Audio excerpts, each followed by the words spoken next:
All right, lesson 6 of Christian ethics. Today, let's do some medical ethics in terms of trying to decide on life-death issues. Maybe it would be a fair thing to discuss.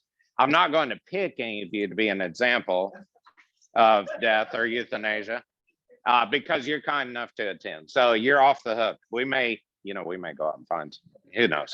But that's kind of related to the parables in a sense. I mean, when you go the highways and byways, bring people in. But we'll see. This week's trivia question, though, was who murdered Ishbosheth? Or excuse me, not Ishbosheth, Mephibosheth. Who murdered Mephibosheth? That's the trivia question. And that is in scripture. I accidentally mentioned Ishbosheth, but not by any intent of my own. So we'll go with who murdered Mephibosheth. Let me make sure I'm really saying all this right. I am. Okay. So, well, it starts with an M because it's meh. Yeah. So that narrows it down. It's in the middle part of the alphabet. Mephibosheth. Mephibosheth. Who? Oh. He was, very close. He's son of Jonathan. Yeah. Actually, I should have mentioned that's a good context to put to it. So, Saul and Jonathan were killed in battle on the same day. And Jonathan had a son, Mephibosheth. And Saul had a son named Ishbosheth too. Jonathan was one son, Ishbosheth was another. There were three. Boy, my own trivia question would be who is his third son? All of a sudden, I'm drawing a blank on that. So we'll see. But go ahead and you can come up with that answer. So Mephibosheth had a unique physical characteristic for which he maybe was easier to murder than he would have been otherwise. And that's why we're talking about that with medical and bioethics type of a deal. So what we're talking about is Christian ethics and how that applies in life. And I think that medical ethics are a big deal that maybe we don't talk about much. There are a lot of things that go on in medical decision making that are not necessarily real straightforward and maybe have a lot more scriptural basis than what some people would think. Oh, that's bugging me. Let's see, we can get there. Well,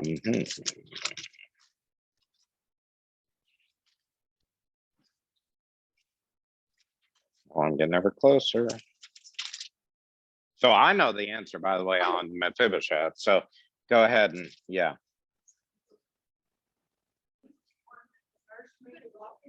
Yes.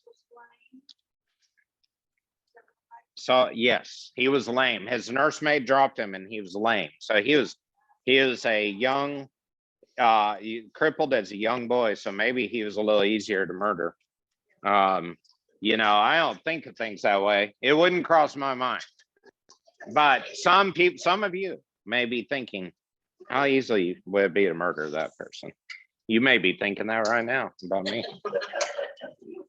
If so, I am, I'll dodge. And so the sons of Jonathan were Jonathan, Ishvi, and Malchishua. And then, or excuse me, I'm sorry, did I say sons of Saul? Sons of Saul. Malchishua. He was the one that people picked on, I think. Oh, that's getting so close. Let's get to the answer here, 2 Samuel 4. Let's go ahead, it's time. When Ishbosheth, son of Saul, this is 2 Samuel 4. Ishbosheth, the son of Saul, who had depended at this time on Abner. So anyway, I'm sorry, I didn't mention really, there were 4 sons of Saul. The other 3 at this point had died. Ishbosheth, son of Saul, heard that Abner had died in Hebron. He lost courage and all Israel became alarmed. Now Saul's son had 2 men who were leaders of raiding bands. One was named Baanah and the other Rechab. So we're going to talk about Baanah and Rechab. That's the answer, Baanah and Rechab. They're the sons of Rimmon the Beerothite of the tribe of Benjamin. Beeroth is considered part of Benjamin. because the people of Beeroth fled to Gittaim, which is what was just being answered there, and have lived there as aliens to this day. Jonathan, son of Saul, had a son who was lame in both feet. He was about 5 years old when the news about Saul and Jonathan came up from Jezreel. His nurse picked him up and fled, but as she hurried to leave, he fell and became crippled. His name was Mephibosheth. Now Rechab and Baanah, the sons of Rimmon the Beerothite, set out for the house of Ishbosheth. When they arrived there in the heat of the day, while he was taking his noonday rest, they went into the inner part of the house as if to get some wheat, and they stabbed him in the stomach. Then Rechab and his brother Baanah slipped away. They had gone into the house while he was lying in the bed in his bedroom. After they stabbed him and killed him, they cut off his head. Taking it with them, they traveled all night by the way of Arabah. There are a lot of tragic stories, a lot of horrible stories in the Old Testament. These are the ones you start reading to your kids at night. And you kind of stop there at the removal of the head, usually, unfortunately, right after it. Then you deal with the nightmare. So taking it with them, they traveled to Arabah. They brought the head of Ishbosheth, and I'm sorry, I think I did say all that. But they brought the head of Ishbosheth to David at Hebron and said to the king, "Here's the head of Ishbosheth, son of Saul, your enemy who tried to take your life. This day the Lord has avenged my lord, the king, against Saul and his offspring." David answered Rechab and his brother Baanah, sons of Rimmon the Beerothite, "As surely as the Lord lives, who has delivered me out of all trouble, when a man told me Saul is dead and thought he was bringing good news, I seized him and put him to death at Ziklag. This was the reward I gave him for his news. How much more, when wicked men have killed an innocent man in his own house and on his own bed, should I not now demand his blood from your hand and rid the earth of you?" So David gave an order to his men, and they killed them. They cut off their hands and feet and hung the bodies by the pool in Hebron. They took the head of Ishbosheth and buried it in Abner's tomb at Hebron. So I do want to specify Ishbosheth and Mephibosheth seem to be the same person, because the name was changed from Ish, meaning son of Baal, to Mephibosheth, meaning from the mouth of a shameful thing, which is better than being from a false god. So there were some name changes in the Old Testament because names always mean something, like we talked about.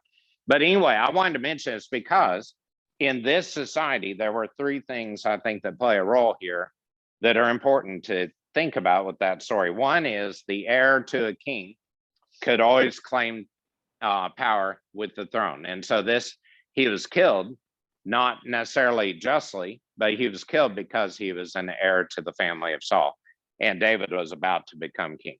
And so those are things we don't deal with now as much, at least in America. We don't, kill the family of the Clintons, for instance, after Bill's done being the president, although that has been suggested at times. But we don't support that. Yeah, we don't support that view. And then secondly, when the child was, being a crippled person, this person would be a bit of a burden in that society.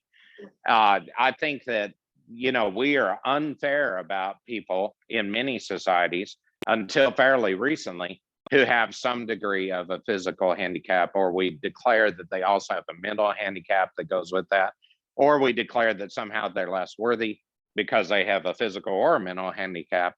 And this was, obviously not affecting his brain. He could have been king. We have a governor of Texas who's wheelchair bound. But that's actually a pretty unusual thing. We tend to view our leaders as physically able as well as leadership able. And, there's not really good reason for that, but it happens. It happens quite a lot. Sure. Yeah. Or he wouldn't be elected. Yeah.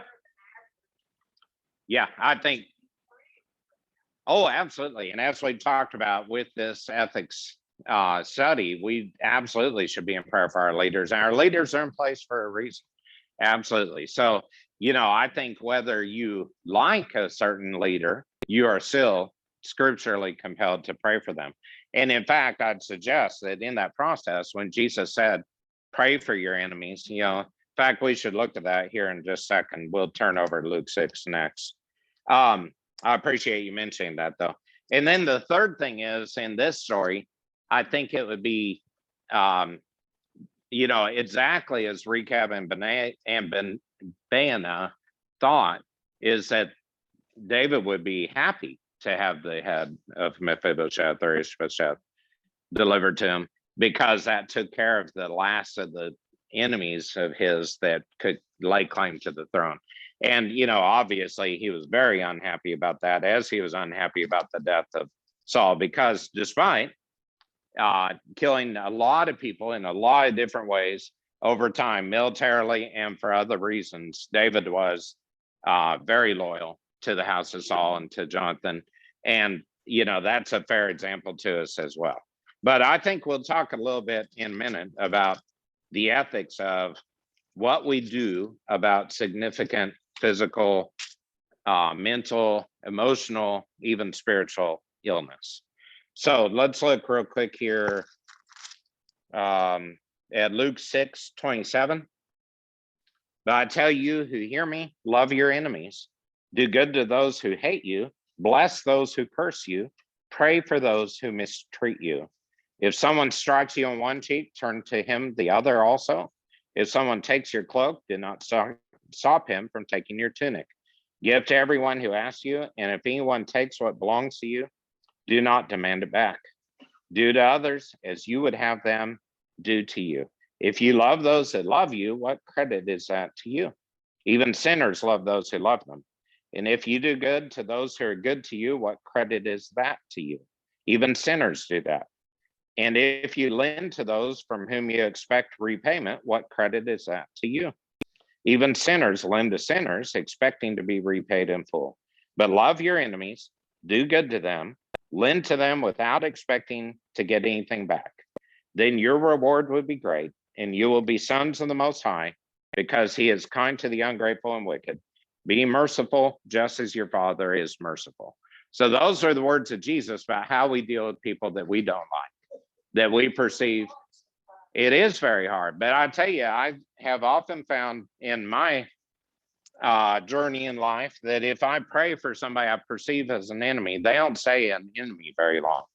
Now, I will tell you, very honestly, the exception is some political leaders. I think it's very hard to pray for political leaders that we have every reason in the world to feel are either corrupt or, anti-American, anti-Christian, all kinds of things. But I think we are compelled to pray for them. And I absolutely do not want any leadership at any level, whether it's the mayor of Parker, Texas, the city council person for this district in Garland, Texas, or the governor of Texas, or a state legislator, or a senator, or the president, or a vice president, or a speaker of the House. I don't want any of them to meet a violent death at somebody else's hand. And I don't want them to get some horrible disease that incapacitates them. And I don't want them to be publicly shamed and or even hurt in the process. Let's say an explosion that cripples them or something. I don't want any of those things. And I think there's two reasons. I think one is because it's wrong to think that. Frankly, that is just a wrong thought to have for them. And the other is because I pray for them. And if you're praying for somebody's soul, you don't want them to be hurt. Yes. This week, a couple of times I got caught in this when we were studying this in class, but there was some wrongs and I reacted poorly, not the right way. And then when I thought about it later, I said, well, I'm a high priest from God. These people were not in the church, and I guess, how can you lead people to God if you're not going to act properly? Absolutely. So I appreciate that. Read it twice, so this must have been my week for that. Yeah. Well, if you guide out your system, you're doing better than most of us. But I appreciate that. And the comment for the recording was that twice this week you've had some struggles with dealing with how to deal with people that you frankly just don't agree with much, right? And that you thankfully have been able to turn to scripture, realizing that we're all high priests of God to represent God to the world. And that opportunity doesn't always come twice. And I think that's a really excellent way of really realizing that too. So let's talk a little bit about just the ethics side of, let's say, well, let's go all the way to the most far end, which would be euthanasia, putting somebody to death for a reason that is, for the sake of this discussion, we'll just say it's purely medical. So let's say you have somebody who is brain dead from a car wreck. You know, if they were hit by a car, they're on a motorcycle, or they were pedestrian, whatever way you want to view it. Maybe you know of a circumstance like that. If somebody has been declared to be brain dead, what are the ethics that go into the process of, you know, if they're still breathing, what do you do? What do you know? That's a good question. I can tell you that the law in Texas says that if you have two doctors who certify death of the brain by testing on more than one day, so you have to have at least 2 separate days and 2 separate doctors to declare there's no brain activity, then that person can be unplugged from whatever life support process that they're on.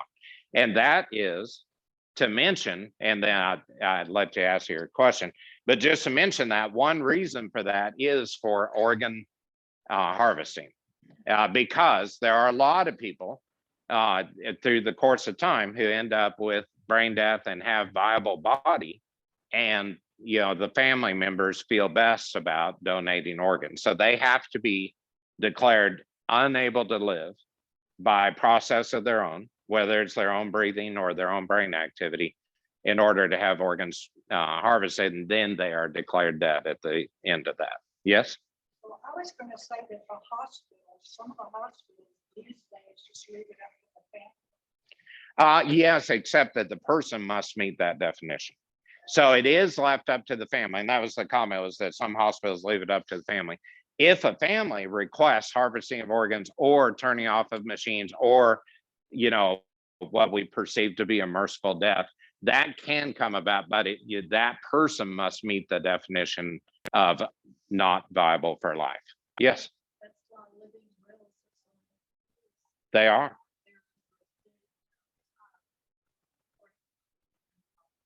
Excellent point. So her comment is that's why living wills are extremely important, because you can express your own desire to become an organ donor or to be turned off, shall we say, of a machine, unplugged. You know, if you're unable to unplug yourself, you can leave the orders that you know wish to be not kept alive if life is not viable. Now, so here's where the ethics play into that, because I think all that's pretty straightforward. That's a legal matter in Texas, and that'd be true in most states too. There are 2 states by the last time I looked, which was like 15 years ago, that required 3 people to certify a brain death, so that you couldn't, you know, somehow think that somebody was committing collusion against someone. I'll tell you, just as a side note, this is just for my own sake, because as you know, I'm involved in medicine. I think that every doctor I've ever known wants to preserve life. I don't know a Jack Kevorkian who wants to kill people. I don't know, you know, a Dr. Death who's popular in podcasts and streaming shows that was poorly trained and probably very mentally ill and caused a lot of death, maybe on purpose, maybe not. Everybody I know wants to fight until there's just nothing left to do or to give or to think about, you know, whether it's some bizarre, you know, what if we change this blood chemistry and tried to revive this kidney? You know, it is amazing how much effort goes on behind the scenes. What people probably see is just somebody coming in a room saying, boy, we've tried, and there's just nothing to do. That is never like it is on TV, where people just say, oh, you know, it looks like they're dead, so we'll just go and tell them it's over. And, you know, there's always discussion and calling of colleagues and searching through the literature. It is never a flippant decision to, you know, see that somebody is incompatible with ongoing life. And I think that's something that maybe a lot of people just don't realize. You know, there is never the desire to say, oh, you know, it'd make my morning a lot easier if this person just passed away, you know, that just will never happen. So I think when we talk about then like a brain dead individual, that's an easy one, frankly, because that person is brain dead and they are not coming back. The brain does not regenerate that way. And that's been the experience over time. So here's a little tougher scenario to think about. Let's just say, as an example, this person has a living will and has a wreck and is paralyzed from the, you know, C1, C2 down, completely paralyzed body on a ventilator, and says, I want to donate my organs. I don't want to live on a ventilator for, you know, 40 more years. And I want to be an organ donor. That gets into some very tough ethics if somebody is still conscious enough to say, I want to die, and even maybe has a living will that says, you know, this has been planned long before the wreck, so that you can't say, oh, this is the emotion of the wreck and the, you know, the situation where somebody just wants to be done and not have to, you know, quote, suffer. So what happens then? Anybody happen to know? If there's a person who is critically, mortally, maybe is a fair term, wounded, let's say the statistical odds of a fully paralyzed person are that they would only live about 2 years based on pneumonia and bed sores and kidney infections and all kinds of things that happen to a paralyzed body. What would be done if that person said, I want to be an intentional donor of organs? Anybody know? What would you pick? If you were on the hospital bioethics committee, what would you choose? Would you let that person, because let's say their living will is 5 years old. So you knew for 5 years they were, they didn't want to be on ventilator support for the rest of their lives. And of course, you know, in a car wreck, if you're scooped up and intubated, you don't always check for that living will first. And then that person says, you know, I'll never move again, can't live like this. What happens? Anybody happen to know? Or what you would pick? You don't have to say what you would I'm not pick. gonna say what Yeah. I'm just saying that God's in charge of everybody's life. Mm-hmm. And that the hairs of our head are numbered. Excellent So- point. I would have a hard time going with Absolutely. And excellent. And that's a great way of putting it. So what she says, God's in charge, the hairs of our head are numbered. He knows everything about us. Let's turn over to Psalm 139. Yes. I always ignore your hand though. Yeah, man, there goes my track record. Yeah. Okay, go ahead. Go ahead. Well, that's very kind. View of that scenario. Uh-huh. is Man has intervened perhaps in what God would have had. happen. Great thought. Yeah. Because instead of this life being naturally passed away, Mm-hmm. man intervened and put him on some artificial support. So I don't know what the answer is. but I'm just I'll saying- tell you the answer soon. Yeah. Well, I mean, Yeah, I don't that know what the is- right answer is. Okay. But and again, for the sake of the recording, your comment is that there's the intervention of people in that process. So it's very complicated, right? You know, it's just not a straightforward, you know, it's not Recap and Bana going in and stabbing a guy to death while he can't move away from him. That is clearly a murder, you know, that, but would it be a murder? And then who is culpable if that person is allowed to be a donor and say, okay, you know, we all agree that you've made this plan, you want this, you've signed away. Well, you can't sign away your rights when you're paralyzed, but you've committed before judges or before witnesses to the judge that you want to donate your organs and be turned off. Is there someone else culpable? That's a great question. Yes. Did you have a comment? Modern medicine it's amazing what modern medicine can do, Uh-huh. but It's complicated. God gave us these amazing brains and we have done amazing things with them, but what is it God's will versus ours? Yeah, what is God's will versus ours, given all the amazing progress in modern medicine? Just a second. Yes. I do have a cousin, a second cousin that is in this situation. Been in this Really? situation for almost 40 years. Uh-huh. The boy, 12 years old, suffered an injury. And- Wow. and From the neck down, and he's still alive today. To my knowledge, he hasn't willed to die. Sure. But 40 years of paralysis for your cousin. Wow. Mother's still taking care of him, still Uh-huh. in the bed, waking up, just from the neck up. Neck up is his only sensation, motion. Interesting. Yeah, then that brings it way too close. I'm sorry about the example. Yeah, but I mean, Yeah, but sure. That's interesting. I'm not calling on you.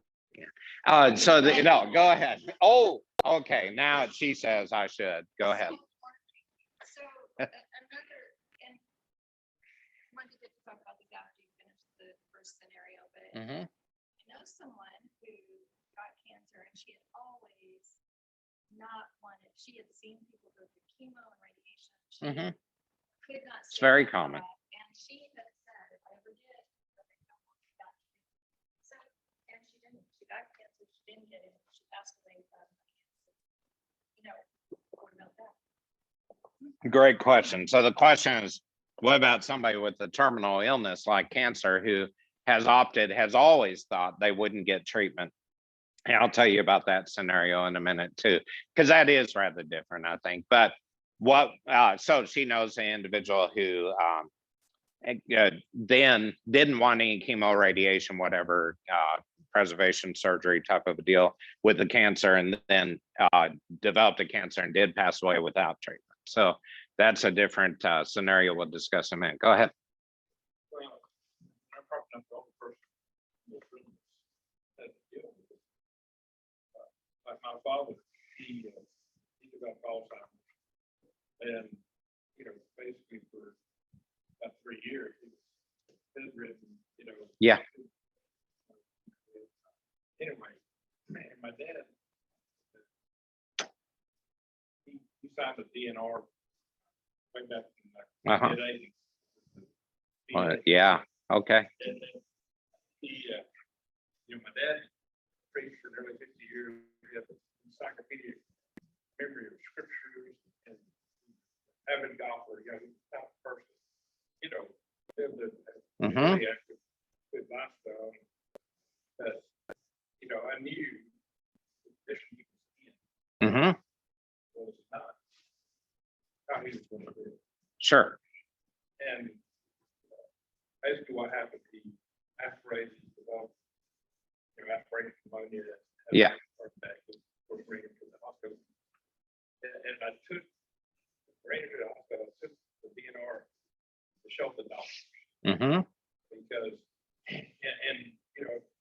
I've always kind of wondered if this is what should have been, but I wanted the doctors to know that. Absolutely. Yeah. This is condition he's in, even if y'all can keep him alive, he's not gonna be any better than what he is right now. Mhm. And of course, he passed away early the next morning. So yeah. Even though everything was done right, Mhm. according to his way, you still have that kind of feeling about, Sure. So yeah, here, and I appreciate that. And in summary, your dad developed bad Alzheimer's after having very sharp mind all his life, and with his terrible dementia, he was essentially not functioning in any way as himself. Yeah, developed an aspiration pneumonia, was taken to the hospital. Oh yeah, all kinds of bad things can happen when you're not moving around. Yeah. And so that's why this the paralysis deal is a pretty big deal, because bad things happen when you're paralyzed unless you get care all the time. I mean, it's amazing. Just like I'm not getting a bad sore on my feet because I won't stand still. And so, but you can, if you're staying still, within hours, you can develop a sore. If you think about when you're just like sitting there, you're shifting and moving, you're not just still. It's very different. Yeah, it's a grasping at straws in many ways. So your comment, though, that I wanted to focus on was that you took the DNR papers that he had signed and wished for with you. And that is legally the right thing to do. There's no way the hospital would just perceive, oh, I wonder if he's got papers, that we should go search. Let's go get his bank safety deposit box and see if it's in there. You did the right thing by taking it in. And I would suggest, and we'll talk about that more in a minute, that was all the right thing in that care.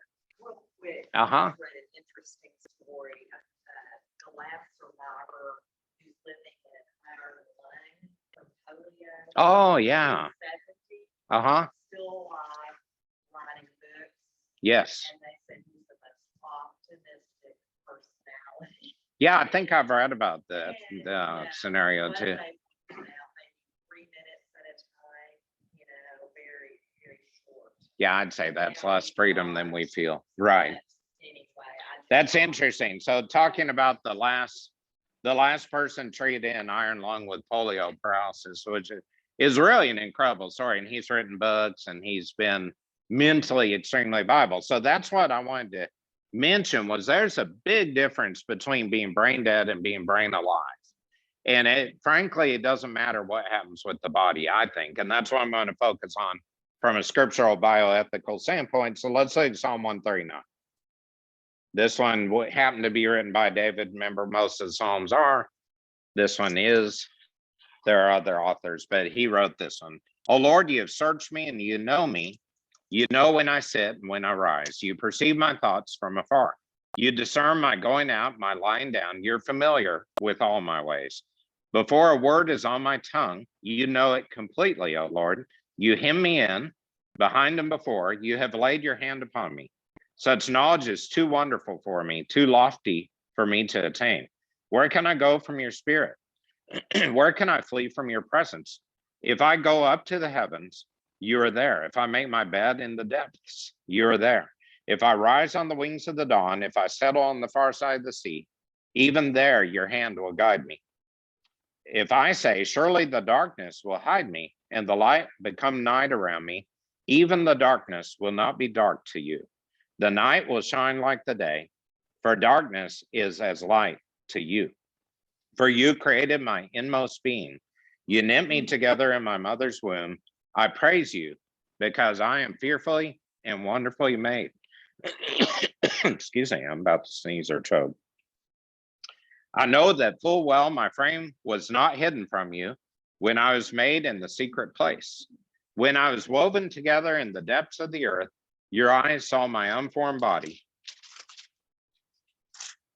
All the days ordained for me, were written in your book before one of them came to be. How precious to me are your thoughts, O God. How,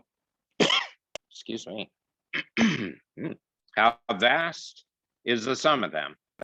Were I to count them, they would outnumber the grains of sand. When I awake, I am still with you. If only you would slay the wicked, O God, away from me, you bloodthirsty men. They speak of you with evil intent. Your adversaries misuse your name. Do I not hate those who hate you, O Lord, and abhor those who rise up against you? I have nothing but hatred for them. I count them my enemies. Search me, O God, and know my heart. Test me and know my anxious thoughts. See if there is any offensive way in me, and lead me in the way everlasting. So that is, I think, a very fair summary of life. That includes David commenting that God knows his every thought before it happens, knows his every word before it happens, knew all about him before he happened, and guides his very moves and step, whether he's in the heights of the heavens, the depths of the earth, whether he's hating an enemy or loving the people that he was able to lead. And before he was formed, God knew him, and after he passes from earth, he will never be absent from God's presence. And search me and know my heart, test me and know my anxious thoughts. Even in his anxieties and stresses, God knows him and is there to protect him. So I believe, in summary, with each of these scenarios, and I'll try to hit on each here, I think that if the brain is still viable, there are people who excel from the standpoint of not having a body to work with, or maybe their body is perceptibly broken, or absent. Maybe they're born without limbs. Maybe they've lost them in a bad infection. Maybe they've had terrible injury or battle scars or car wreck or whatever. And they are incredibly viable. I think about people that she was mentioning, like the Iron Lung guy writing books and inspiring people like, is it Johnny yes, who was it? Erickson Tata, Johnny Erickson Tata, who has been an incredible author, and she an artist too. Am I confusing a few people? Okay. I knew a lady at the church I went to, Green Lawn Church of Christ in Lubbock, when I was in high school, that had been shot in a supermarket and painted. She was shot through the cervical spine, and she painted paintings for 12 years after with her mouth, and was incredibly inspiring people. She wrote out verses on them, and it was amazing. Then she succumbed to her injuries, but there are all kinds of incredible stories about how the brain can function when the body doesn't. And to my feeling is, and I haven't been that spot obviously, but I think that if you think that somehow your organs being donated will be more viable than the soul that God's created, I think that's a misunderstanding of that process that God's put you in. I think that we don't blame God for bad things that happen. We shouldn't, scripturally speaking. But I think that when Satan tries to take somebody out of their Bible role, serving God by some terrible accident, infection, illness, cancer, whatever, I think that it is our duty to see how God plans for us to overcome, rather than to be in that sort of, oh, I've been dealt a bad hand, I think I'm finished here. And, I think that that's a big difference in the viewpoint of a created soul of God. And I think the soul is what's critical there. Now, that's a very challenging, different issue in some different scenarios. And I want to review those because I think they deal somewhat, at least with the Alzheimer's issue. So if you have a person who's brain dead, declared brain dead by a couple of people, the first scenario we talked about. Okay, I think, and this is my personal view from a lot of prior experience dealing with people, looking at scripture, whatever. I think that sometimes the body lives on while the soul is gone. And I personally think that that's true in a severe dementia, Alzheimer's situation. I think that when my dad died of his severe dementia, he had not spoken for about 2 years before he passed away.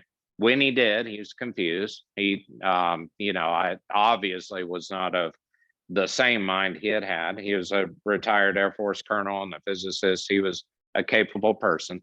And, he just had none of himself there. And I think even when we talked to him, he didn't recognize us in any way as family and whatever. One day I went to see him down in Houston, where he happened to be in a nursing home at the time. And he had a fever, and I knew that he was going to pass away because he had fever and he had dementia. He wasn't moving around. It just was obvious, and he died the next morning. But I think that any amount of over intervention there would be uncalled for, frankly.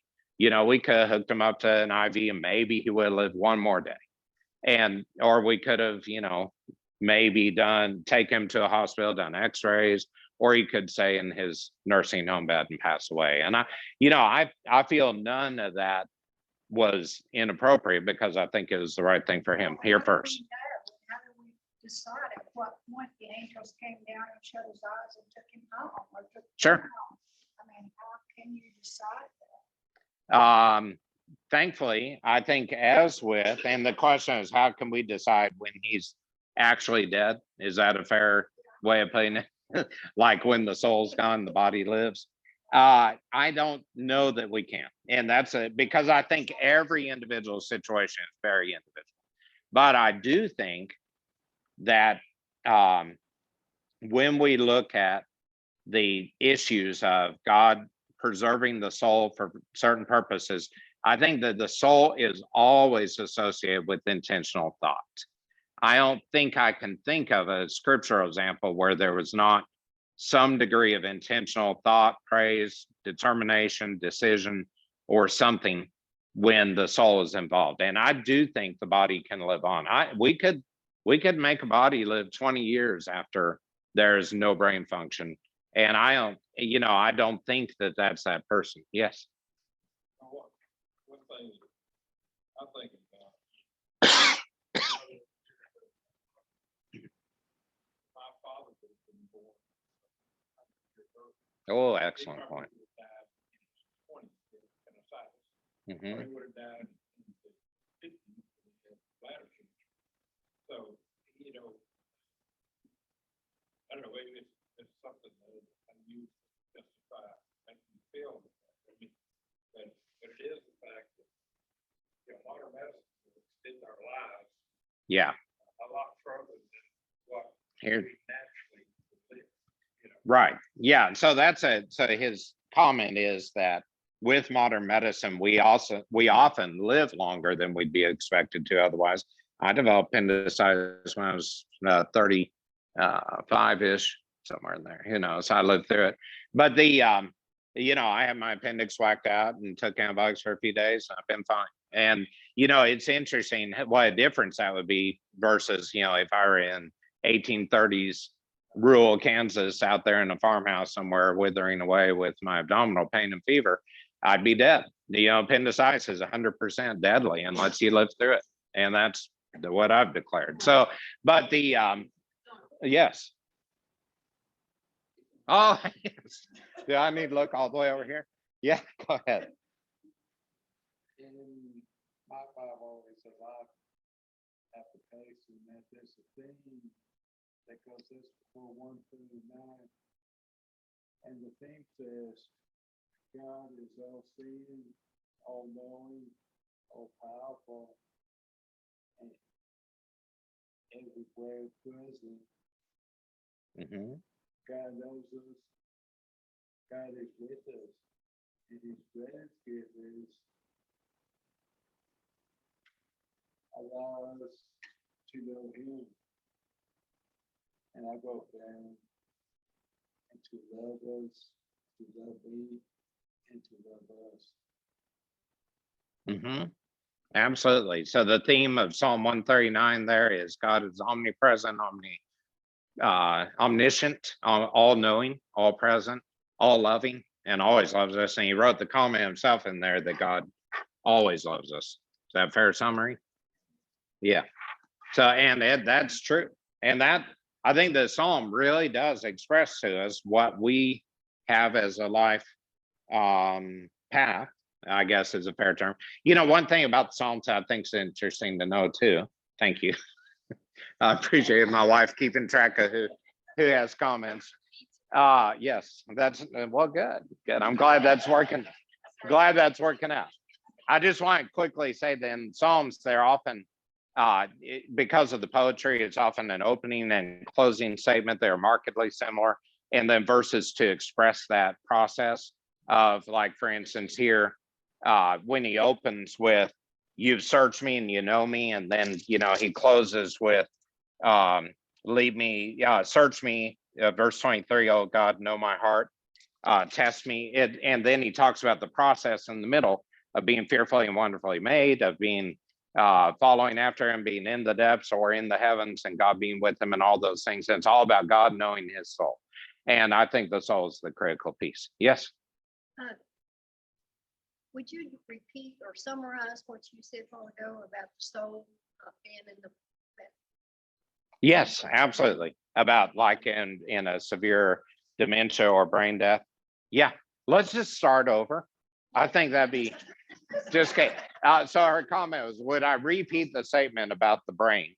In the soul. Yeah. And so I believe at times, because, and I do want to emphasize, and I appreciate the chance to explain this.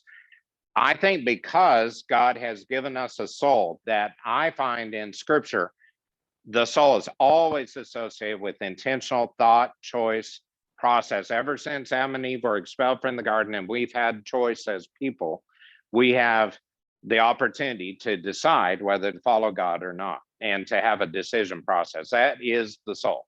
The soul is our thought process, our ability to think, process, interpret, commit, all those things that deal with choice. And I think that if someone's brain is gone, sometimes the soul, sometimes the soul is gone before the body is dead physically. And I think that if you have somebody who is brain dead, declared brain dead, legally and by all, perception of anything would be declared to be brain dead, I think that that body can live on, but I believe that God has taken that soul. And I think that that soul is then in the presence of God for eternity. How would you explain someone who's been brain damaged and can no longer make choices? That's a very difficult ethical issue. And the question is, what about somebody with brain damage who can't make choices about their own life and care? Yeah, I think in that case, the soul is with the body. And I think that we need, bioethically speaking, to honor that. And I think that's incredibly difficult because if you have somebody who's brain damaged and maybe they're not the same, we were just talking a couple of days ago about the bizarre cases where people like wake up from a surgery and they speak Swedish and they never did before.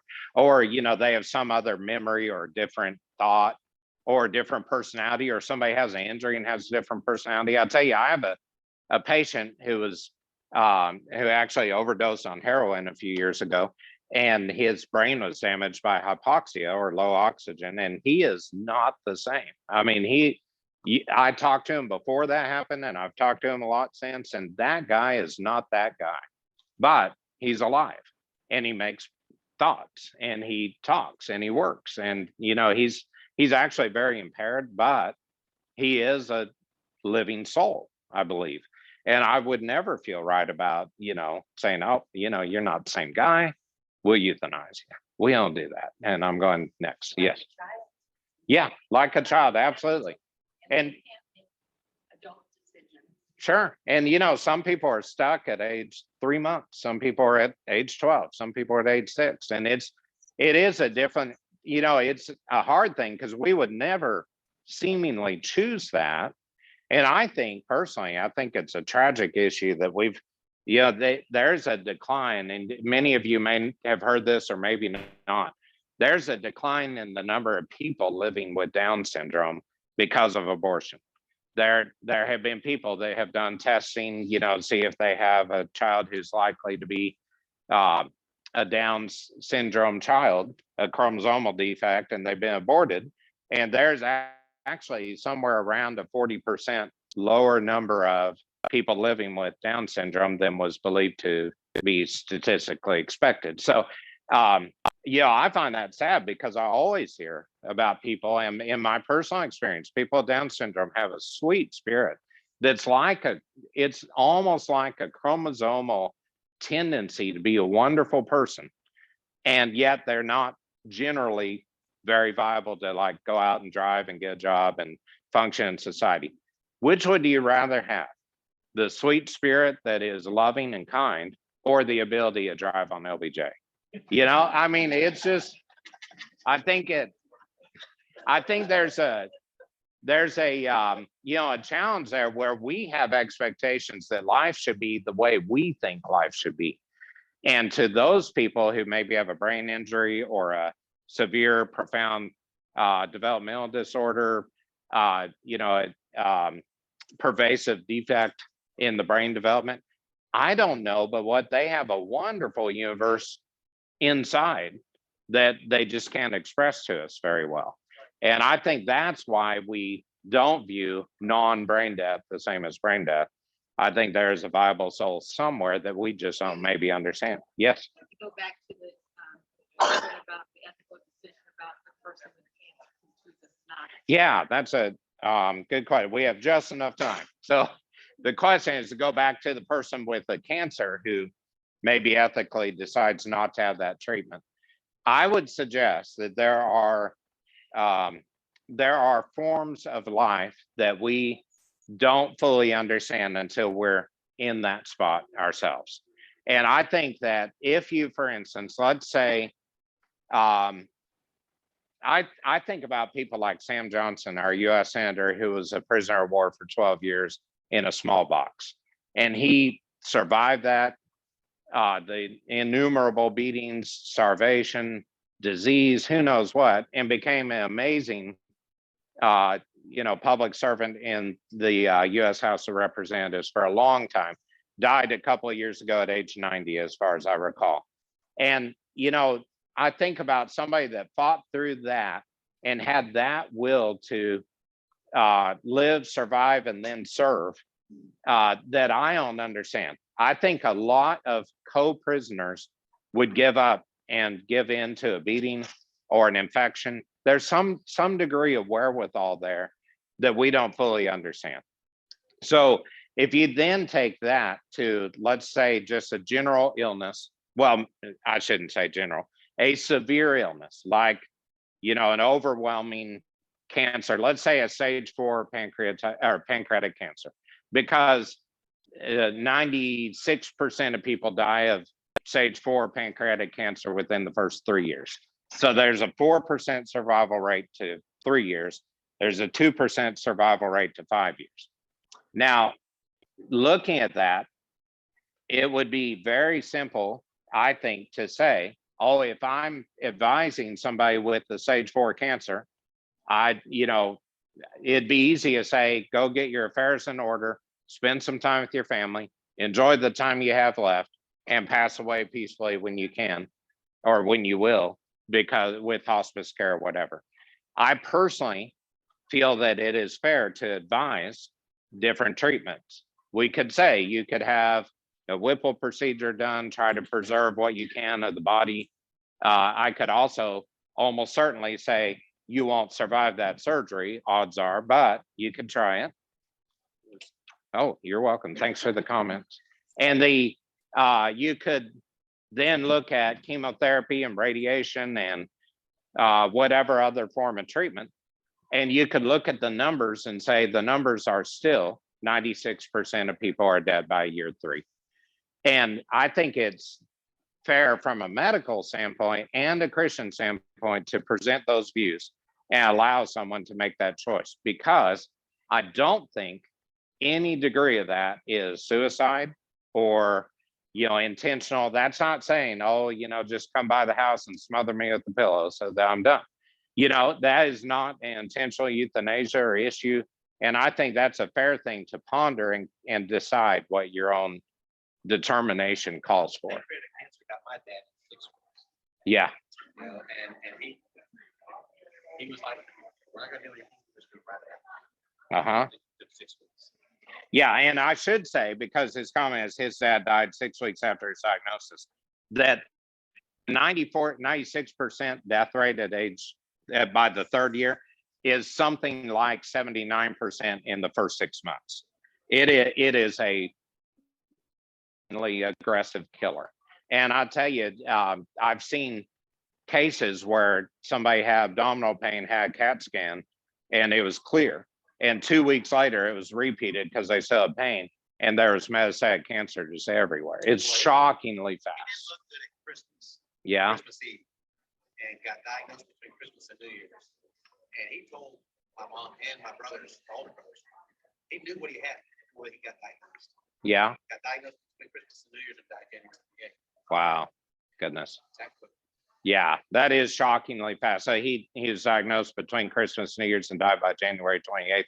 And those things, let's compare that. Let's say you had a brutal car wreck, or let's say you're in a convenience store, got shot through the liver, and you died 2 days later in the hospital from injuries. I don't know that I could say that's very different from when the body is so injured by a cancer that there's not a survivability. Yes? I believe that I have a really hard time pulling the plug prematurely. because Yeah. I don't want murder. Right. I would agree with that. I don't want him to say, well, you murdered this person. You prematurely pull it. Yeah. Then you've got to stand before God, like killing babies and killing people. There will. Here's what, yeah. Yeah, and I appreciate that. And she's saying she just doesn't want to intervene in a way that would be considered ungodly. Yeah, one more comment, then I'll wrap up because we gotta go before everybody's gone I anyway. think we're looking Yeah. at a lot about prayer too. Uh-huh. There have been many cases where somebody was terminal Oh, yeah, and people at church or people pray. and Right. They're healed. yeah, and I do agree. I absolutely agree with that too, that don't discount God healing somebody. Even if that maybe they've determined, oh, this is my time to go. Maybe God pulls them back and, they are healed in a miraculous way. I agree with that. Yes, so the what? Oh, not an island to ourselves. Yeah. Let me, absolutely. I appreciate the comments. I just want to make a quick comment. We'll probably carry on here next week. It sounds like that'd be fair, but I just want to mention a couple of things real quick. One is we're all going to die. There's not anybody here with an unterminable illness, if that's a word. I'm not even sure, but we are all going to die at some point. So trying to manipulate that is where I find trouble. And that is, let's say you have a family member who has decided they don't want treatment for a cancer, minor or major. I think that's something that really is, if somebody has all the options, whatever, they can choose that, they can pray about it, they can do that. However, if you have them in your home and you say, well, they want to die anyway, so I'm going to save money on food and I'm not going to feed them these last few weeks, or I'm going to hold that pillow over them, or I'm going to pull that plug on the treatment, or whatever. I think that that is a culpability that is not proper from a bioethical Christian standpoint. I think it is our duty to pray for that person, talk to them about God if they're not a Christian, to help them understand eternity, understand that that is their situation they're in, that is very incredibly difficult. If you have not faced a cancer yourself or a severe illness or an amputation or whatever it is, you don't know. You really don't know what that person's going through. It's kind of like if you go to a funeral and you say, your dad just died and I understand. Well, you probably don't, just be there for them and pray for them, but don't try to interpret what their thoughts are in that process. And I can tell you, in grieving, it's different than in life goes on. And I think we have to also sort that out. Thank you for all the comments. We'll probably pick up there next week unless, of course, we discuss something else. So